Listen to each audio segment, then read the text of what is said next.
giving to the user when they are coming to your website. Okay, so this is how the entire true total value is calculated. Okay, it basically takes care of two things: maximizing the advertiser value and optimizing the user experience. So that's the two things that the total value takes care of it. And when you create a campaign in Facebook Ads Manager, you will select an objective, correct? And for each objective, there is an optimization that's there. So which tells you which tells Facebook that which results you would like to optimize for, and this will basically influence where, when, and to whom ads will be shown. Okay, so there are many different results you can optimize for within Ads Manager. So it's very important that you choose the one that's very closely aligned with your business goals. And I showed you in the media planning session. I'll show you again. Okay, just give me a second. Just a second. I'll just I'll share my screen and I'll show you the optimization part once again, which I showed it in the media planning session as well. Give me a second. I'll just important to choose the optimization correctly. So our recommendation is that you should always choose automatic placements, which enables Facebook to deliver ads to put too much of detailed targeting over here, because then you are narrowing down. Remember, you have to make sure that your campaign exits the learning phase as quickly as it can. So two things you have to keep in mind: one, using the right optimization; second, broadening your audience. That will help you to exit your learning phase faster. Okay. Another advertiser control is adjusting budget and bid. So you can this budget is basically the maximum amount you're willing to spend on your ad set and the campaign. So either you choose daily budget or you can choose lifetime budget, depending on what your requirement is. Lifetime budget is basically the budget. It basically tells the system that this is the maximum, this is the total amount that the campaign that will be spent on the campaign. Whereas daily budget is the average budget that you set for your campaign for a daily basis. So let's say you want to spend $100 as a lifetime budget for your campaign. Okay, so your campaign will keep on running till the time that $100 is consumed. Okay, and there is no specific limit for the daily. But if you set, let's say, $10, okay, so as a daily budget, so your campaign will consume $10, will run for $10 every day. There might be some increment of 5% up and down, okay, with respect to the auctions. So that's what daily budget and bids are there. Okay, we can also change the bids depending on your cost goals and your delivery optimization. Okay, so what is your cost goal? Depending on that, you should choose the bid. And I recommended this in the media planning session as well, that please log into your LMS. There are on-demand videos for media fundamental sessions. Those are pre-recorded videos, and in one of the videos we have talked about bid strategy, budget. Please go and watch it. It is going to help you a lot for your understanding and for your knowledge. Okay, how to choose different bids and something like that. So please, if you get time, please go into the LMS and do watch it. Okay. Another control that you goal and the objective you have selected, your chart choices will be available to you. So these are the advertiser control that you have: your chart choices, your budget and your bid, your placement, okay, and your audience. So these are the things that you can change and control at your end, which can help you to improve your campaign performance.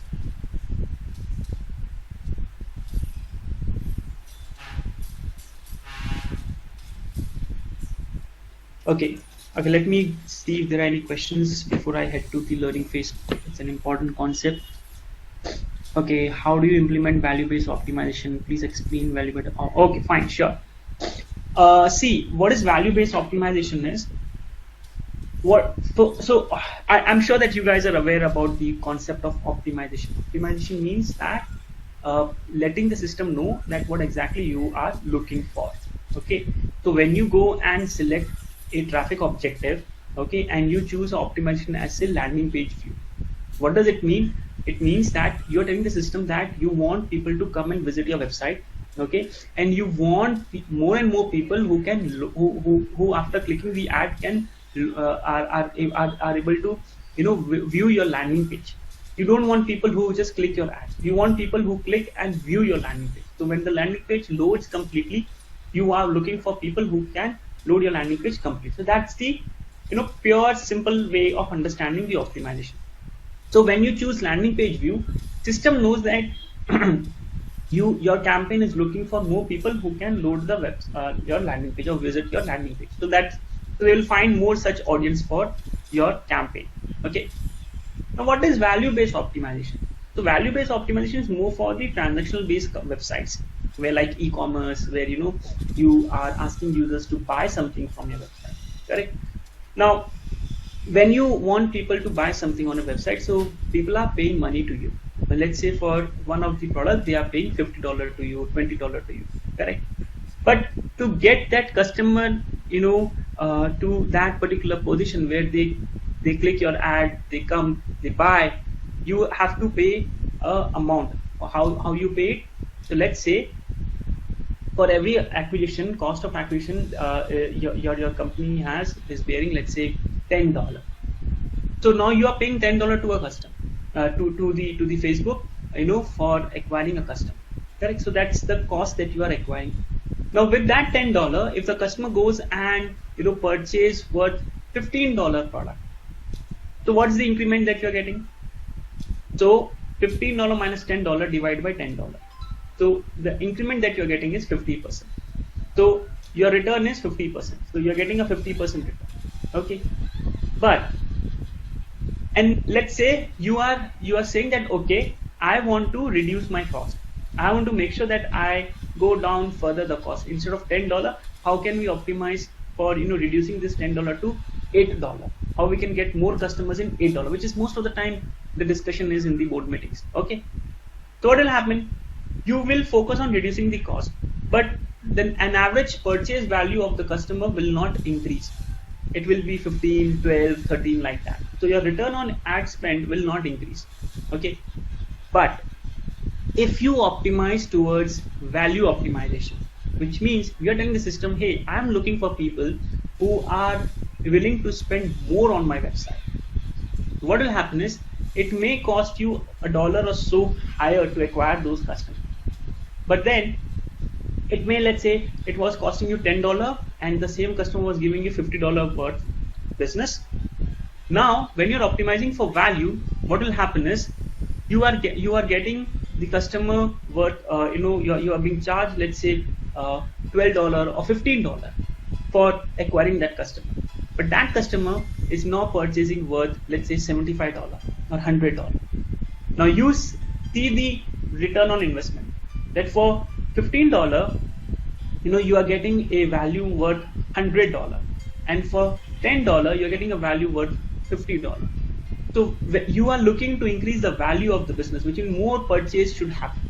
So value optimization is where you are optimizing your campaign towards acquiring a customer who is more inclined to buy more product from you. So that's what value optimization means. So how do you do that? Simply, you choose a value optimization, okay, and system will try to find more users for you who are able to drive more value for you. So when you pass back the purchase value to Facebook, it will understand, okay, this is the value that a user is driving for you, and it will try to find more users like that. So that's how value-based optimization works, and I hope I was able to explain you in the most easiest way I can.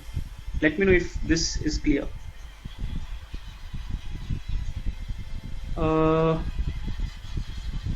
and where we all can use big multipliers? I would recommend you to go and watch that media fundamental videos first. Okay, in that you'll get some understanding, and you can also you can actually also see the inspect tool to see whether bid is actually an issue for you or not. Okay, so once you know that, then it becomes easy for you. Okay, let's see, how do we decide the budget from scratch with no historical ad experience? In that case, what I'll suggest you is that if you have no historical experience, then you have to, in one of the media planning sessions, we did the budget planning also, that how you can budget your campaigns. So there must be an ask by the client that I want so and so things. So let's say the client say, I want so much conversions and I want to maintain my cost per acquisition at, let's say, $10. So let's say if the customer, so you have to do back calculation and you have to come to a figure and you have to see that, okay, for achieving this result with this limitation, this is the project. Okay, so that's something that we did in the media planning session, and how to do the budget calculation. But to give you a simple way, think what is the achievement or what is the goal of the campaign. So let's say the client is saying we want 200,000 conversions, and client is saying that we are willing to pay not more than $20 for each conversion. So that conversion cost per acquisition is $20, and the client is willing to is wanting 200,000 orders. Okay, so how many? So you just calculate with the back calculation that what is the what is the number of converters I want. So if I know that how many customers I want, if I multiply that by my cost per acquisition, I can get a tentative number that, okay, this is the budget that is required. So that is something that I can help you. Okay, if you do these optimization, the campaign will go back into the learning phase, right? No, it will not go back to the learning phase. Learning phase I'll explain, it's the next topic, so just hold on till then. Where do you select the value-based optimization from? By choosing ROS? Yes, by choosing ROS, or let's say you can choose if there's a value optimization is listed over there, so you can choose that also, depending on which objective you choose. Okay.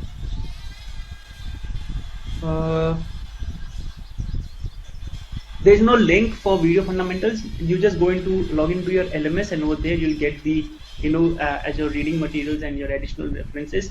The videos are embedded over there. Okay, we'll see if we can share the link with you after the session. Okay, cool. Let's get into the learning phase thing, which is very important. Okay, so learning phase is basically a concept where your campaign understands that whom to deliver the ad, and whether the campaign is able to achieve the result, is able to optimize for your campaign or not. Okay, so this is where the system becomes better at optimizing at the ad that that's more that to whom to show the ad. So I'll explain you the concept of learning phase. See what happens. I'll give you an example. Every time your campaign, every time you create a campaign, the system is not aware that who is the right audience, what is the right placement, what is the right creative, to use to get the, to get the results that you want. Correct. So system needs at least 50 conversions, so that it understands, okay, that if that this is what this is what the set of audience, this is what the set of or combination of the creative or the these are the placements where the system can get more converters for you. So when you optimize for, let's say, conversion, okay, system will get to know that stabilize. So when a campaign is not exiting the learning phase, your campaign will have more fluctuation in the cost. Okay, but as and when your campaign exits the learning phase, which means as and when your campaign achieve 50 conversion event or 50 optimization event per ad set per week, that is when your campaign stabilize, your cost stabilize, your campaign drives more results for you. So it is very important that your campaign goal, your campaign optimizations are properly set. I'll give an example. Let's say you have set a campaign goal of conversion, and you have set the campaign optimization as conversion. Now for you, the conversion is purchase. So for a fact that you are not getting 50 purchase in a week. For the fact from your historical data. So why you set the conversion event as purchase? Instead, what you can do is you can change your conversion event from purchase to add to cart, because that in an average you get 200 to 250 add to cart event, which will make your campaign exit the learning phase faster. So you can create a campaign like that, strategically you can set up your campaign with strategic events which will help your campaign to exit the learning phase faster, stabilize your cost, and you can further get more people who can add to cart, and then you can also create another campaign to remarket those people who have added to the cart but have not completed the purchase event. So in this way, you will not only increase your conversions, you'll also increase your value. You also reduce your instability in the campaign. So that's the learning phase. One thing to remember: your learning phase will exit. Your campaign will exit the learning phase only when you achieve 50 optimization event per ad set per week.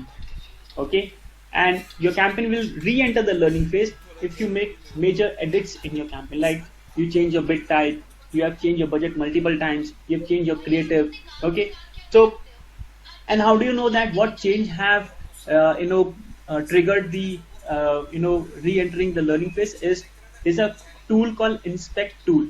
Okay, when your campaign is running, you can go and you can see there's a tool called inspect tool just next to the edit option. Okay, you can click over there and you can see what all changes that your team has made, which has made your campaign re-enter the learning phase. So you can make sure that you don't do those changes. Okay,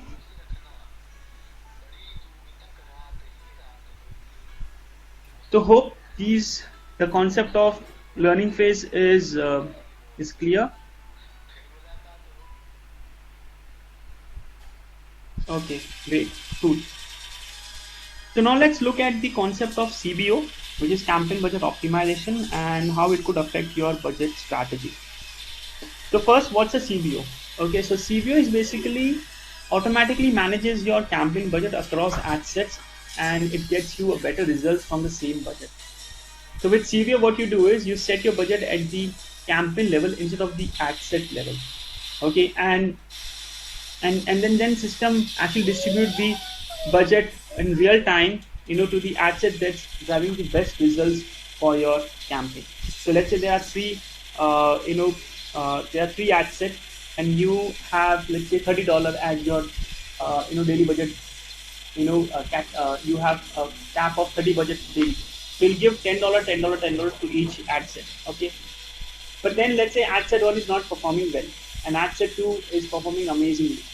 So what will happen is you have to manually move the budget of ad set 1 to ad set 2. But by the time you move, it might happen that the opportunity in ad set 2 has gone and opportunity in ad set 1 has come. So you will limit and you will have some restrictions with respect to making your campaign more effective. So what you can do is you can set the budget at the campaign level and let system distribute the budget as per the ad set that is performing best. So in the same budget, you'll get more result. Okay, and this is applicable if you're using multiple ad sets.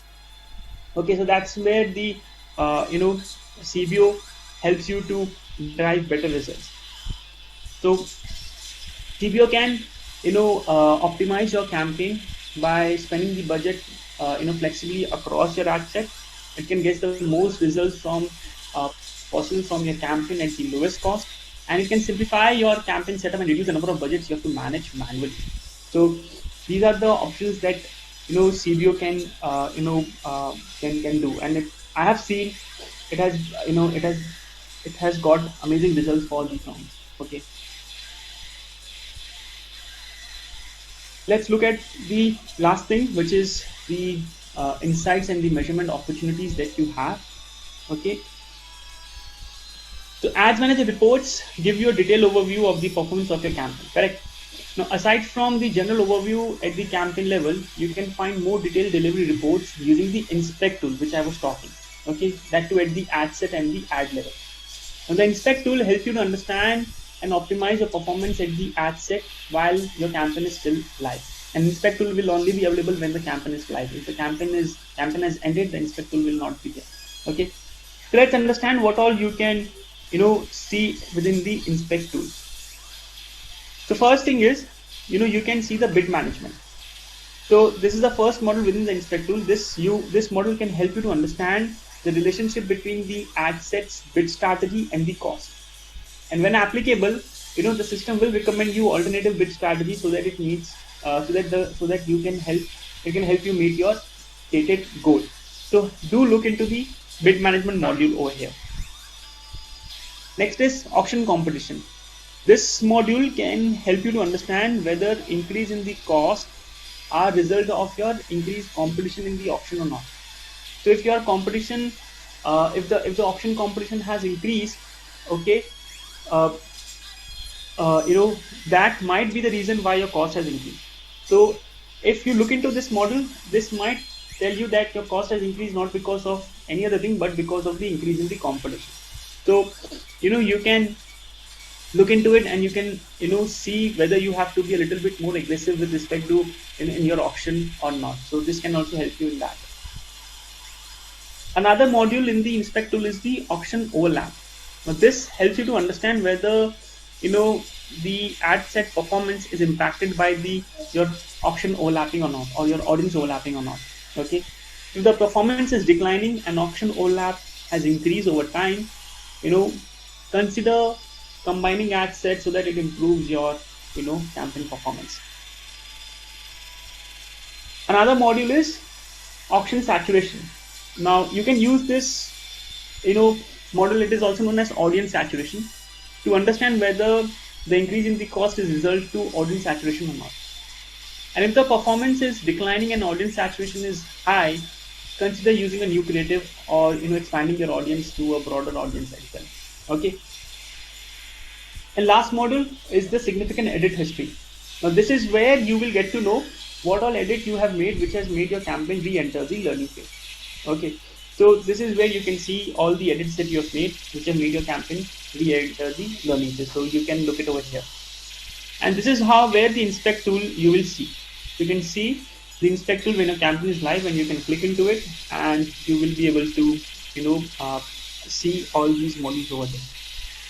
Great. Time for you guys to put your thinking cap on, and let me know what's the right answer for this one. So I will give you guys 3 seconds to let me know. All the best. Couple of questions coming your way, so let me know the right answer for this one.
Okay, let's see what's the right answer over here. So the question is, how should you use advertiser control to maximize results for your campaign?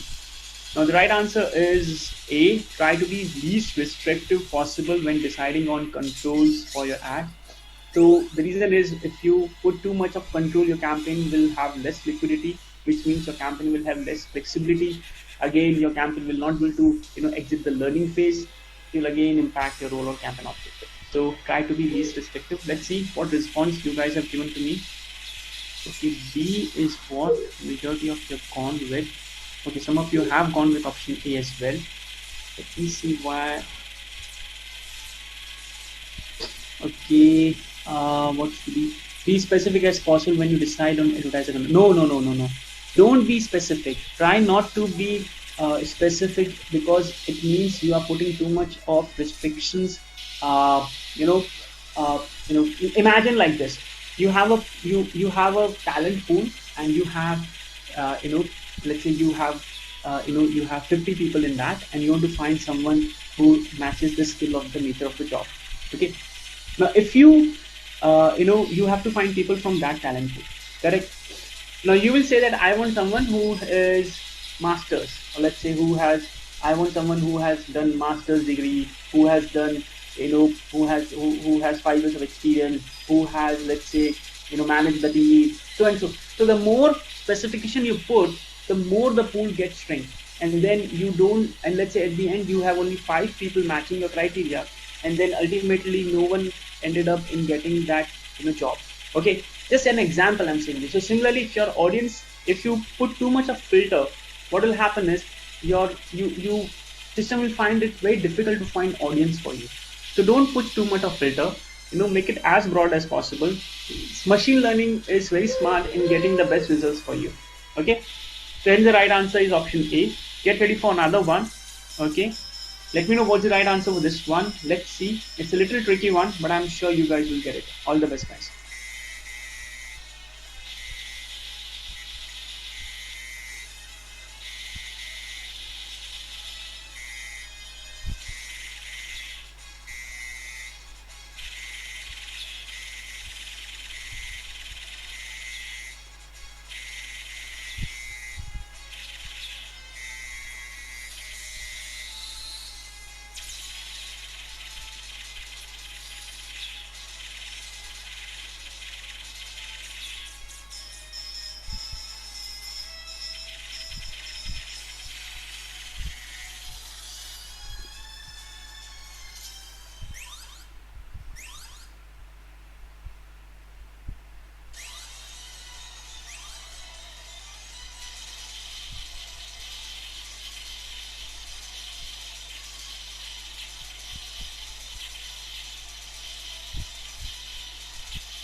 Okay, let's see what is the right answer for this one. The scenario is the marketing team for a retailer has the Pixel installed on the website and is running a conversion campaign. They have optimized for conversion of the purchase standard event, but they are only receiving 25 conversion per week for the campaign. Now the team selected automatic placement and is targeting a lookalike audience of top 5% of the purchasers in the last 180 days. We are currently seeing the best performance on Facebook. So what optimization would you first recommend to help improve the performance? So the right answer to this question is, now you see they have selected the optimization as conversion, and they have selected purchase event as their conversion. Now, as I told you that you need 50 optimization per ad set per week, but they are getting only 25 conversion per week. So what they have to do is they need to change their optimization from purchase event to add to cart event. The right answer is option C. Okay, I don't know why animation didn't work. Okay, so option C is the right answer over here. You change your optimization event from purchase to conversion event from purchase to add to cart, because you know that add to cart will have more events than purchase event. Okay, so that's the right answer. Let me see what options you guys have gone ahead with.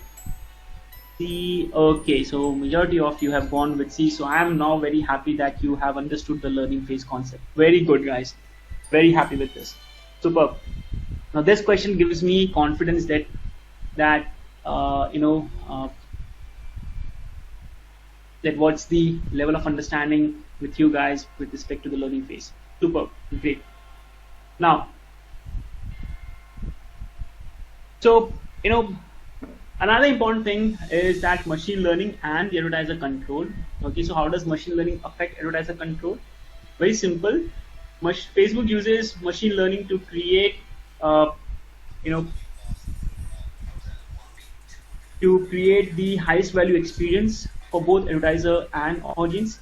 And machine learning models and algorithm predict which opportunities are most valuable based on incoming data in real time as ads are served. Okay, they make adjustments to help ensure campaigns meet their goal, okay, at the best possible price. So as an advertiser, you have the option to make adjustment through advertiser control, but you can make adjustment to your chart choices or bid strategy. Okay, you can make adjustment to ad placements, targeting strategy, optimization strategy, and even budget. But our automated system actually works best, okay, when you set the parameters as broad as possible. Okay, so we recommend embracing some flexibility with your placement, with your platforms, and with your audience, because the less restrictive your controls are, the easier it will be for the system to optimize your campaign.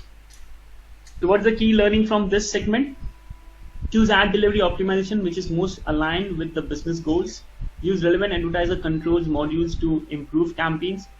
Use Ads Manager reports and tools to help improve your campaigns. And see whether it has what's after it has exited the learning phase. Okay, and let Facebook machine learning helps optimize your campaign budget and results. Okay. Great. Before I move to the next topic, let me see if there are any questions.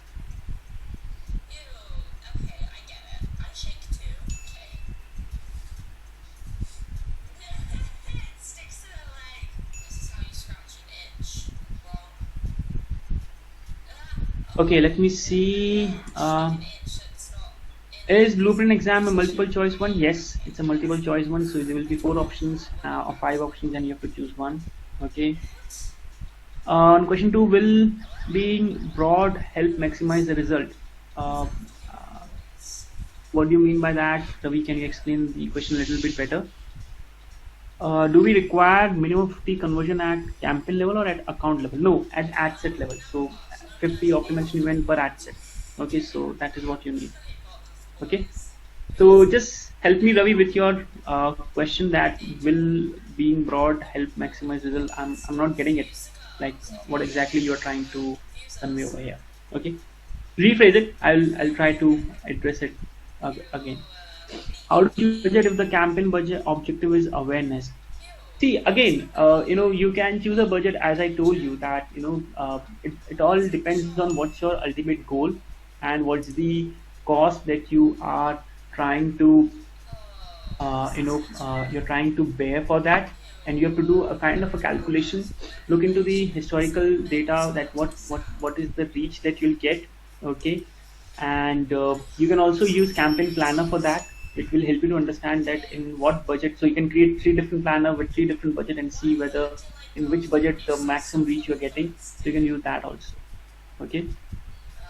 How is the value conversion assured by Facebook? It might happen that I increase my cost, but the value might not increase.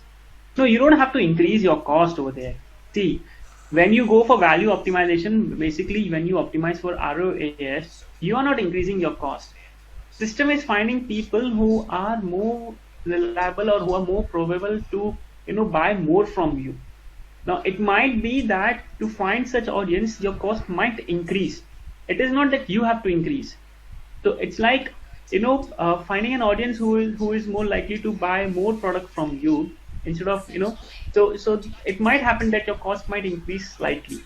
So that's what is there, and it is very assured, because, and this is only possible if you pass back the purchase value to the system. If you pass back the purchase value to the system, then system will understand that what value you are getting from current customer, then it can optimize further for you. So that is how it works. Okay, hope that answers your question, Shraddha. Primary objective was to maximize result. We relied on broad targeting for the same, but won't be specific. Okay, let me go through that question. Okay. second. I think this is the question that you are referring to. This is the question that you're referring to, Ravi?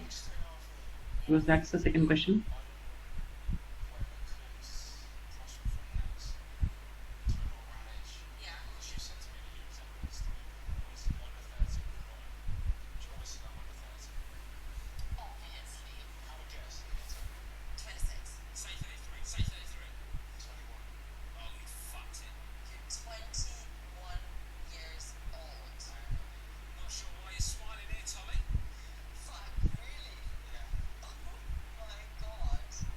Okay, no. Okay, this is not the question you're. Okay, wait. Then is this the question you are optimizing, like looking for?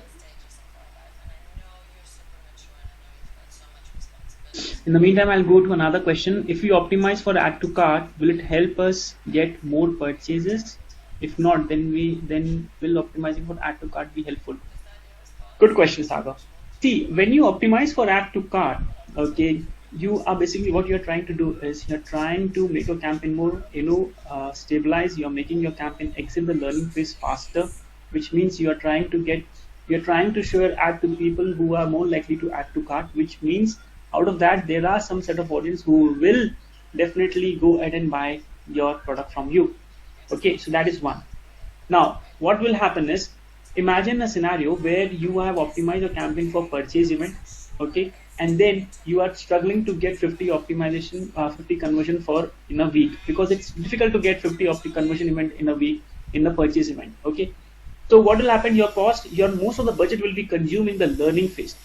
So instead of putting all the money in the learning phase by where we are not getting 50 conversions for the purchase event, let's put the money, let's use the same money to get people who are who are adding to the cart, okay, and then our campaign will exit the learning phase, which means our cost come down. So cost per acquisition will automatically comes down, and there will be some set of audience who will just add to the cart and will leave. So drop-offs will be there. For those drop-offs, you can again create a campaign, a remarketing campaign to target them. So this will again help you to increase your conversions. So in that way, it is a win-win situation for you. You exited the learning phase faster.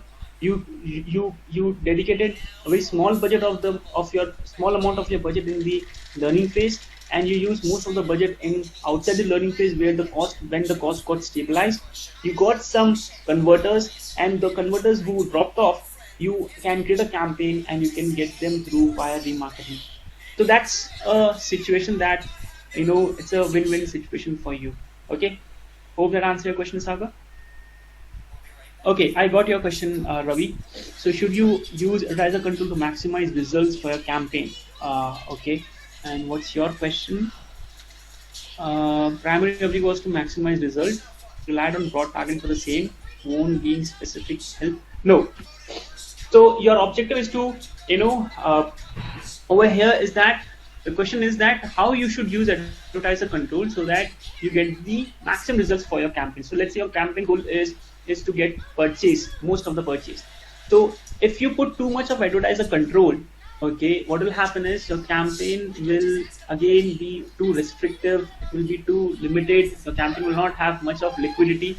Okay, so if your controls like placements, audience, your budgets, your bids, okay, are little less restrictive, it will help you to achieve your goals, because the broader you set your campaign, the better the system will be able to find right audience for you. So that's why setting the campaign broad will help you. Specific will not help you, because you will again narrow down it and your campaign will not be liquid. Hope that answered your question, Ravi.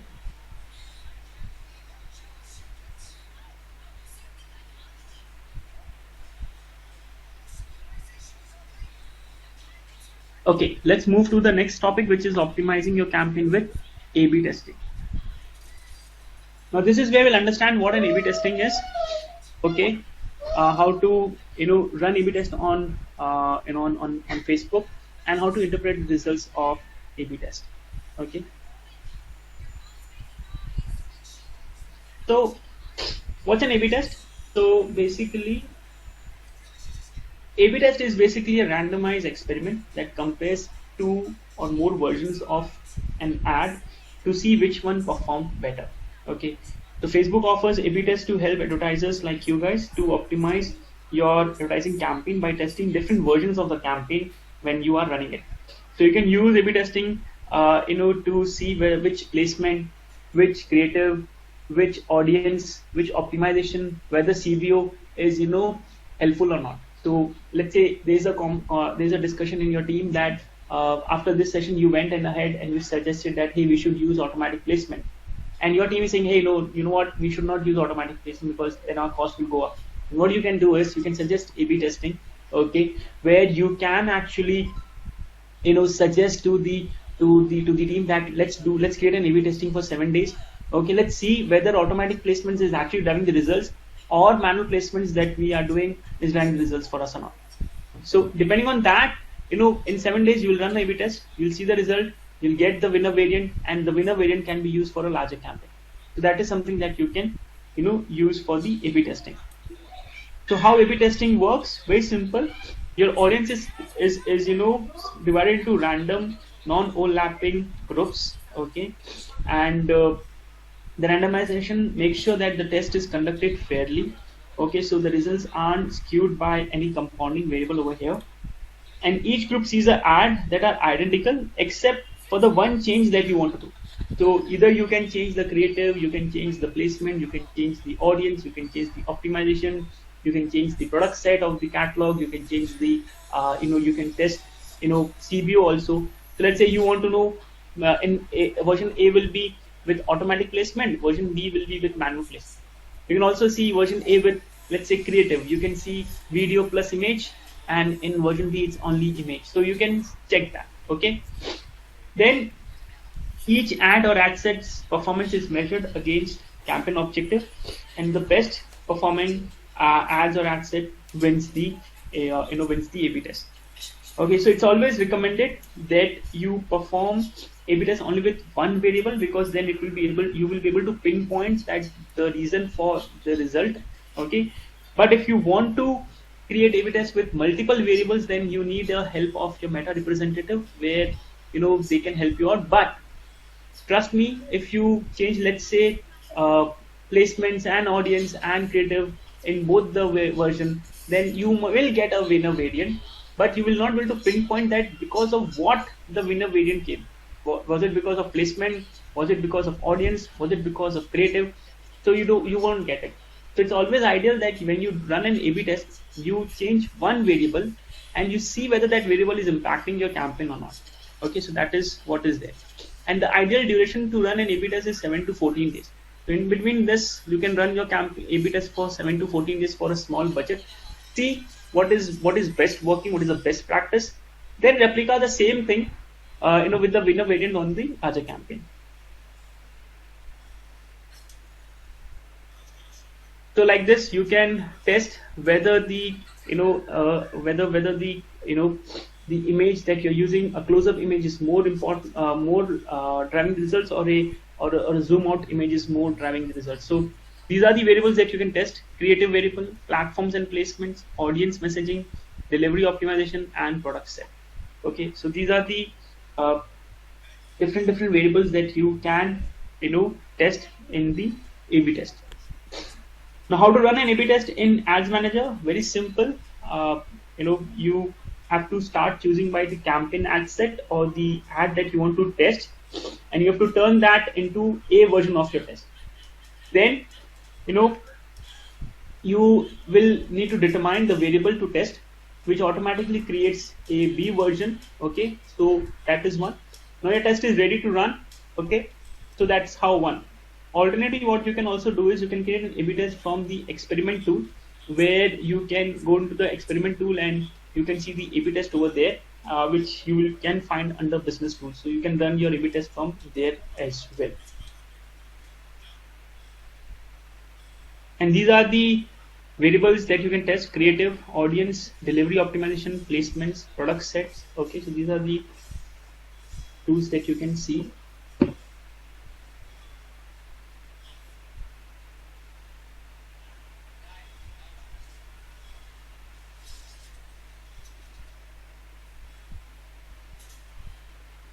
Okay.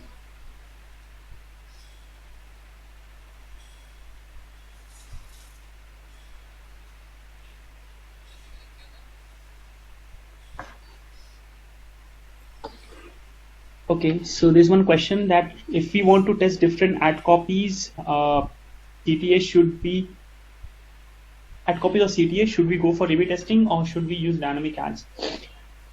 Good question. See, if you want to test, if your objective is to see which ad copies or which combination is having better results, then you can go for the A/B test. But if you want to, if you want to use all the CTAs and you want to show, relevant CTAs and ad copies combination to the audience depending on what is relevant to them, then you can run dynamic ads. So dynamic ads basically what will do, it will use the permutation combination depending on what is likable to the user. Okay, so that is there. So A/B test can help you to come up with day-to-day activity strategies. So that can help you to come up with some best practices also.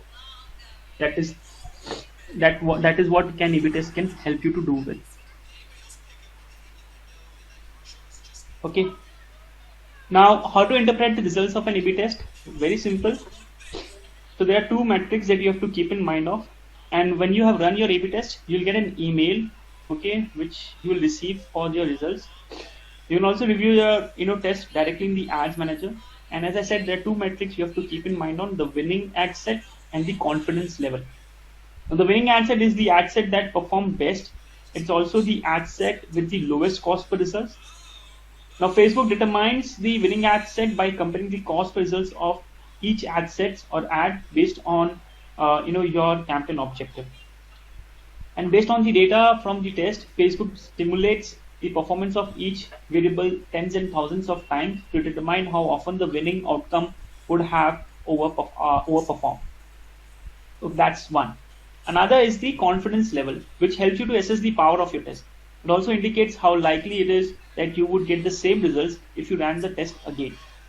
So, for example, if you ran an A/B test using creative variable and you want to test video against image, and your result shows that with video, video was a winning strategy with a 90% confidence level, it means that there's a 90% chance that if you run the same test multiple times, you will get the same results.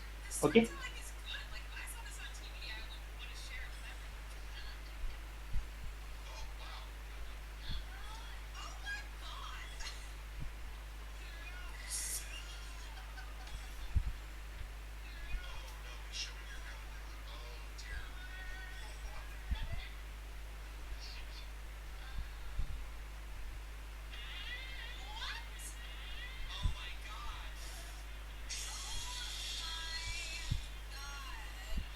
Okay. Now, these two variables are very important. These two KPIs are very important, the winning ad set and the confidence level. So if you know the winning ad set and the confidence level, you can actually adopt the winning strategy. And you may want to move the budget to the lower performing ad sets to the winning ad set. Or what you can do is you can edit the lower performing ad set to give it to the same characteristics that you had that you have put in the winning ad set. Okay. So for an A/B test, any confidence level above 75% is an indication that using the winning ad set would be a very good strategy. So keep an eye on that. If your confidence level is above 75%, you can use that strategy for a larger campaign. Okay, and if the results has lower confidence, what you can do is you can test the campaign again with a longer schedule or maybe some higher budget, and you can give some more time, and so that you can typically produce more information, and which can help us to be more confident in your results. So two important factors that you have to be very clinical about is that you have to use these winning ad sets and the confidence level.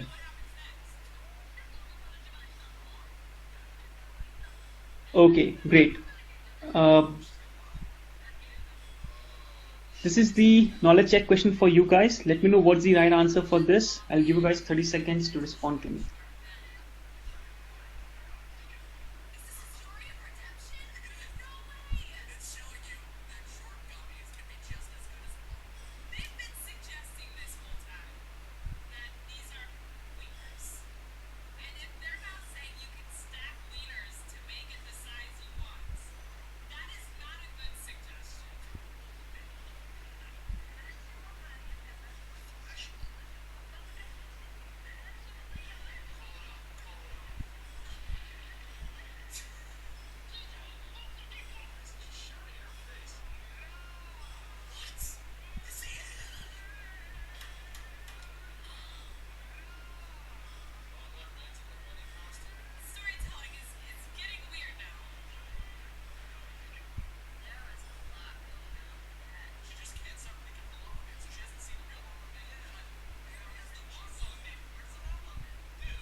Okay, let's see what's the right answer. So Jest runs an A/B test for a lead generation campaign for a car brand. The result shows version B as a winner. The test has an 87% confidence level. The team at the car brand asked Jess what the confidence level mean. How should she answer? So it's very simple. It means that there's an 87% chance you would get the same winner again with an A/B test with in an A/B test with the same setting. So that's the right answer. Let's see what answers you guys have gone with. Options A. Okay. Some of you have also gone with option B and A, but the right answer is option C. Okay, great. Let's do a quick recap what we have learned in this segment. Okay, so use A/B test to compare tactical approaches to one of the following campaign variables like creative, audience, placements, product set, or delivery optimization. Test one variable at a time for clear insights so that you know what's the reason behind the winner variant. And there are two metrics that you have to keep in mind of. One is the winner variant and second is the confidence level. Confidence level of 75% is considered to be reliable by Facebook. So if your confidence level is above 75%, you can use the same winner variant characteristics for a larger campaign and drive the results. Okay, we have come to the last part of the second module, which is impact of creative on performance. Questions? I don't see any questions. So what are some of the instances do you recommend it's best to use CBO instead of ad budget optimization and vice versa? Okay, so when you are having multiple ad sets, okay, in that scenario you should use CBO. When you are having only single ad sets, then you should use put your budget in the ad set level. So that's one. So one scenario. Another scenario is when you are using multiple ad sets, but your manager or your client is not very convinced with putting the budget at the campaign level. In that case, you can put it at the ad set level. But we recommend you to use CBO because it has drive better results for the clients with the same budget put in the ad set and the same budget put at the CBO level. So that's the scenarios in which you should be. Okay. And if there are some cases where the ad sets are for specific, and if you have specific spend requirement for each ad set, okay, in that case CBO doesn't fit. So you will not use CBO in that case. You might have 3 ad set or 2 ad set, but the client has suggested or your requirement is to spend specific budget for specific ad set. In that case, you should not use CBO for in that scenario. Okay.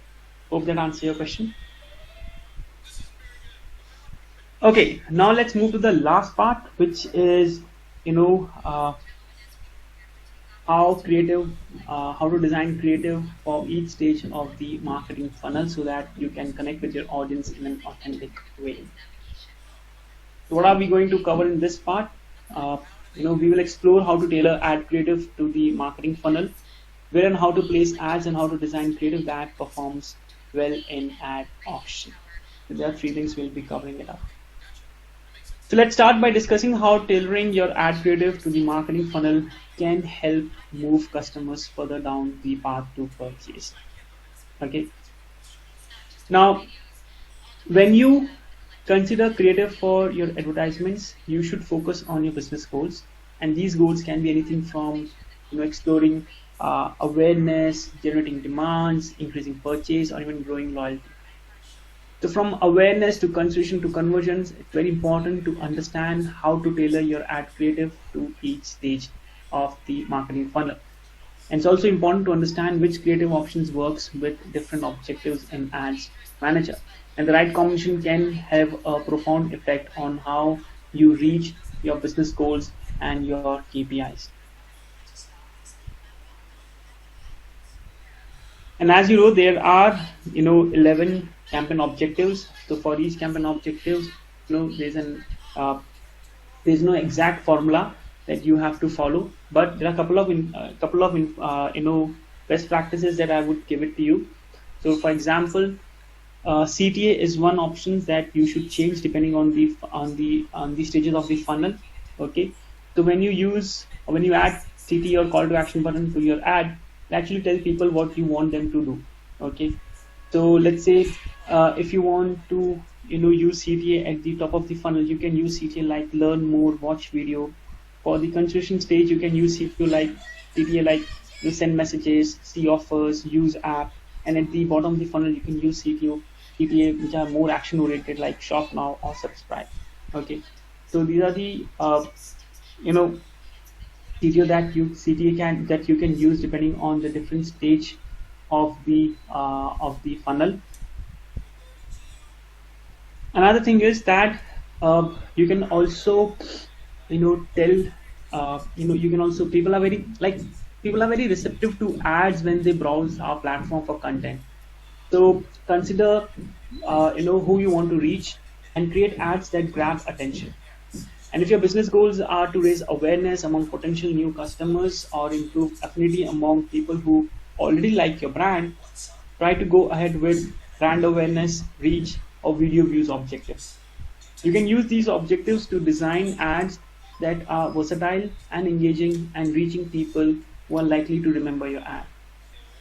Review the creative to ensure that it aligns with the objective and the targeting strategy that you have built in the ads manager.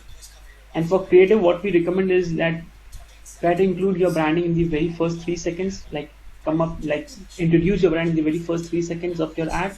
Okay, and make sure that so that because it will ensure that people will associate with your ad and with your brand, and you will have a better ad recall metric. Another thing that you can do is you can connect deeper. So you can demonstrate the value to your audience and get them to take action. You can use creative that clearly demonstrate the value of your product. And what we recommend is that you use videos in your campaigns so that you can capture attention. Because successful video designs have some best practices, like they should be designed for sound off, and they should be visually exciting with a clear focal point and have an exceptional clear message. Okay, and at the consideration stage, your creative can give your audience an opportunity to signal intent towards an action that you want them to take. To make sure that you use signal or data sources to capture these intents. You can also want to send customers to your website for a closer look at your product that you're offering to them. Okay, and if you want to grow your connections with your audience, you might want to select options like traffic objective, engagement, mobile app installs, video views, lead generation, message objective, based on specific goals that you want. Okay, and with these objectives, use the call to action button, depending which will encourage users to take specific actions that you want them to take. Okay. And for the bottom of the funnel, try to increase effectiveness and meaningful outcome once your audience is ready to take action. Try to help increase conversions. You can use a combination of static image and video over here. And you can also use some motion in your ad, because there's a result which says that 76% there's a chance that the ad will outperform for conversion when compared to a static image. Okay, so this is where you can choose conversion objective, catalog sales, and store traffic also. Okay, which will help you to showcase your product and create a sense of urgency with a strong call to action button when your audience is ready to convert in this stage. Okay. Now it's important for advertiser to spend money where the customers spend most of the time. So it's very important to expand ad delivery from Facebook to Insta, audience, network, and Messenger. So let's try to understand some ways to accomplish this. So there are a couple of options where your ads can go. So we have feed, we have stories, we have in-stream videos, we have inboxes and messages, we have audience network. So in this new era of media, brands, customers are in control. So it's basically the customers who are in control of where they consume content and when they take action. And because they are in control, you need to ensure that you meet customers where they are. So that's the reason why you should have an automatic placement strategy, because you don't know where customer will go and consume the content. Okay, so why limit the campaign? Okay, so for that, what you can do is you can basically use machine learning to boost your liquidity. okay, which will enable advertisers to take advantage of the budget liquidity, which is particularly a state where you set your budget at the campaign level. And machine learning uses serial algorithms and predictive analytics so that it can quickly find the optimal audience for each ad and serve it to them at the right time at the right price. Okay, that's there. You can also use tools like placement asset customization tool, which will help you to easily and efficiently optimize creative format, which is for each of your ad delivery wherever they appear. Okay, so this tool is also very important. So the same creative can be customized for different placements while using this tool. So you should use this tool. Okay. Another thing that you can do is you can use dynamic creative, which will help you to which will help system to automatically assemble ads with visual elements or text, and the system then serve these ads across placements to compare the performance of each creative element with a given audience. Okay, but in order to use dynamic creative, you should have a catalog set up with products. If you don't have catalog, you cannot use dynamic ads. Another tool that you can use is you can use DLO, or properly known as dynamic language optimization, okay, which automatically translate ad copy into multiple languages. So you can increase the audiences, which and you can show ad to them in the language that they prefer.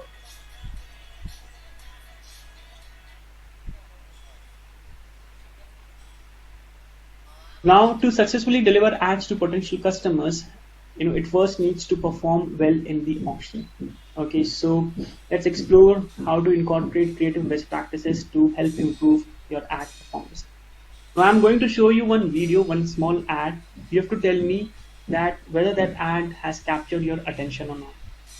So look at this ad which is there in front of your screen, this car ad. Okay, now this is an Endomoto campaign. They ran this new line of car with advanced safety feature at a lower price point, and they had a goal to boost awareness and encourage drivers aged between 17 and 25 to learn more about their new car. So what do you think this ad, and they have used this creative to drive awareness among their audience. So do you think this ad will drive awareness and drive capture the attention of the user? Type your answers in the in the Q&A box.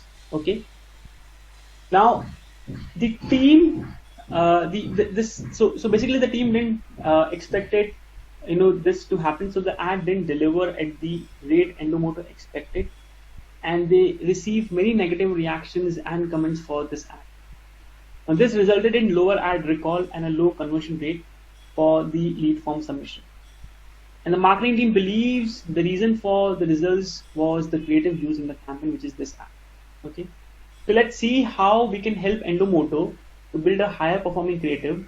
Okay, and let's see what are the things that Endomoto team or any marketing team needs to keep in mind when when choosing a creative, because they need to understand how auction works. So as I told you at the start, at Facebook auction, it consider two things: maximizing the value for the advertiser and maximizing the value for the people who see the ad. Okay, so Facebook auction ensures that the ad people see in their feeds feels organic, and which is why high quality creative helps an ad performs better in the ad auction. I've already gone through the total value, which is a value that Facebook uses to rank all the ads in the auction, and the ads that has the highest total value wins the auctions and are placed.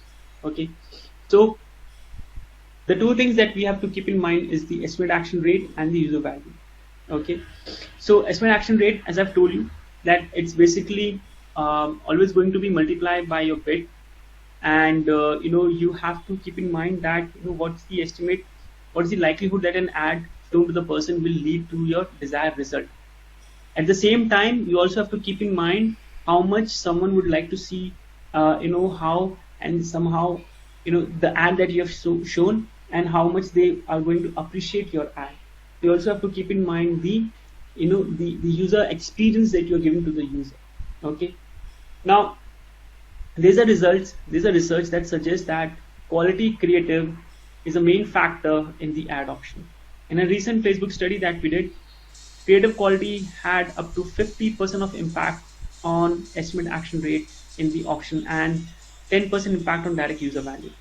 So this clearly says that relevant and high quality ads will help get the best results from the auction. Okay, so that is something that we have to keep in mind. So a couple of things that comes in our mind when we consider for creating creating for designing the creative for the auction. So we know that mobile consumption is vertical, fast, okay, and the best with sound off. That's one, okay. And when you match your consumer behavior, it can positively impact the campaign results.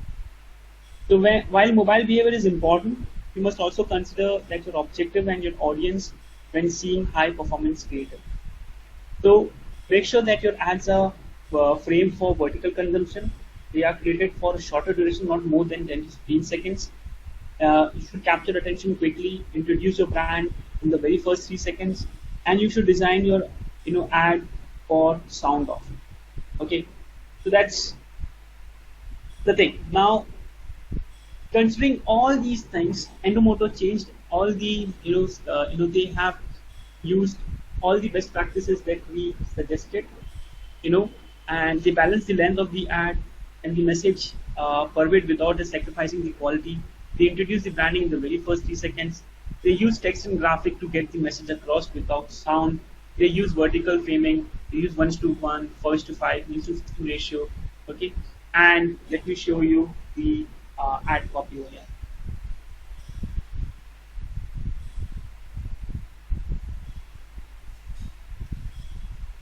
So you can now see the difference in the ad that was shown earlier and the ad that was shown over here. This is definitely a much better ad than that was created. So while it's important to optimize for mobile, there are other techniques that Endomoto or any marketing team can use to increase low funnel action.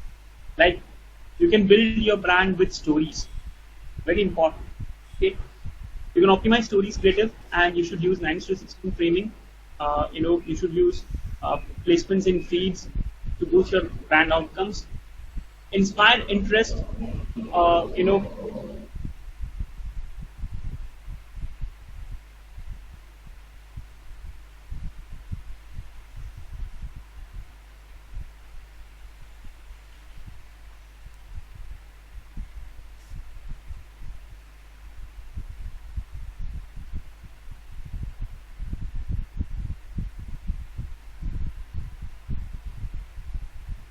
Yeah.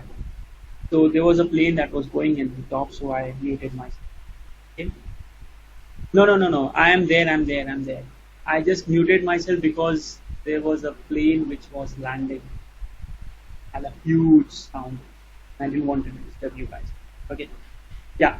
So couple of things that you can consider is you can use stories, frame it for 9:16. Okay. Inspire interest. Start a conversation with your audience by asking the questions or showcasing some promotions. You can also add some motion to the stories by so that people can take some actions on that. Okay, you can use static image and videos together. It's a very good strategy. Okay, to tell your story together, and you can use multiple formats which can help you to improve your campaigns conversions. Okay, so that's there, and with all these important ingredients, Endomoto ran the same campaign, but then they use the new assets which incorporate the creative considerations that we just discussed. And the new asset improved the ad delivery, led to more positive reactions and comments, and increased conversion rates for lead form submissions by 19%. So with that, we have come to the end. So what are the key learnings from this segment? Combine your ad creative with objective that helps meet your business goal. Incorporate machine learning tools to deliver best creative to people most likely to take action at the right time, and follow the best practices to help improve the performance of your ad in the auction. So some of the best practices that I've suggested, do use them, for your, for your creative campaigns. Now, before I head towards Q&A segment, I want to highlight that on 22nd April, I will be running a meta certification practice test for media buying. If you haven't registered for this session, you can register for this session. And if you are preparing for media buying certification, this is going to help you a lot, because we are going to take all the 30 questions that are there. We are going to solve them together. I'll give you my inputs. I'll explain you some concepts again over there. So it's a 90-minute session, all 30 questions, no other things that we'll be discussing over there. Okay, so looking forward to see you guys in that session as well. And on 20th April, I'm taking the same certification practice test session for media planning. The 20th April and 22nd April, remember the date, for these two topics. Now, just a quick update. As you know that these are the certifications that are available, for you. So starting from community manager to DMA to media planning, media buying, so many things are there. So you choose the certification that you want, plan it accordingly. Make sure that you have a structure in place. So the study guide that we'll share with you right now, you can download that, go through that. It summarizes everything that we have covered in this session today. Take the practice test session, which I'll be taking on 22nd. You have already attended my training, which is also going to help you. Okay, and you can also take practice test session at your end and see what are the areas where you need more understanding. So for that, you can take relevant self-learning courses, which can help you to prepare better and make your concepts more solid. And once you're ready, go and appear for the certification, register yourself for the certificate. That can help you, and you can appear for the certification. On the day of exam, please make sure that you plan it properly, because you will have to answer 60 questions in 105 minutes. And that's the reason you have to plan your questions very smartly. Sign in 30 minutes before the time of the exam, so that you can mitigate some issues if there are any. Okay, read the questions properly. And this is where I want you guys to attend my 22nd April session, where I'll explain you some important tips and suggestions that I use for myself. And just to give you a quick update, yesterday only I have recertified myself in all the certifications that I have with me. Okay, and when I took the certification exam for the first time in 2020, luckily I was able to clear it in the first attempt. So there are a couple of best practices that I have in my mind, which I will share with you guys. And once you have completed your certification, I'm sure you are going to come out with flying colors and you'll get your badge. Do share them on LinkedIn. Let the world know that you are a Meta certified now. Okay. But let's say for any reason you couldn't clear the certification, no worries. See where are the areas where you need improvement. Do the self-learning course again. Review the study guide. Take practice test sessions. Attend these sessions again. Let me know. In these sessions, what are the areas you need some suggestions. I will try my best to help you and give you all possible understanding. And once you're certified, there are 2 routes to recertify yourself, because these certifications come with 1 year of validity. So either you take the full exam again, or you take an online course and assessment course. So whichever options is suitable to you, you can take it. So the online course and assessment is where you go through 2.5 hours of online learnings, and then you are asked to go through 20 questions, and you will be asked to solve 20 questions, and if you score, I think, more than 85, you will be recertified. Okay, that's there. Now, we have a digital swag that we are giving to you guys in the form of virtual background to all of you. So you can download that, and this look like this. So every month we have a different background. This month we have a different background. This is the last month swag that is there. How you can download it? After the survey that you fill up, you will get a submit form. You click the submit option, and then it will take you to a landing page where you log in and you can download the virtual background over there. This is a survey. Scan this up. Do let me know, guys, how was your experience today? Whether there's any suggestion from me, that you want me to consider. Do share your tips, suggestions, your feedback, your experience with us, because it's going to help me in making these sessions more effective, and that's what my main objective is. So all you have to do is you can scan this QR code or copy the link from the announcement, follow these steps, okay, select media buying, select APAC, select my name, okay, and complete the survey, and at the end of the survey click submit. Once you submit, you will be able to able to download the virtual background. We have shared the media planning and media buying handout with you guys in the via announcement, so please download the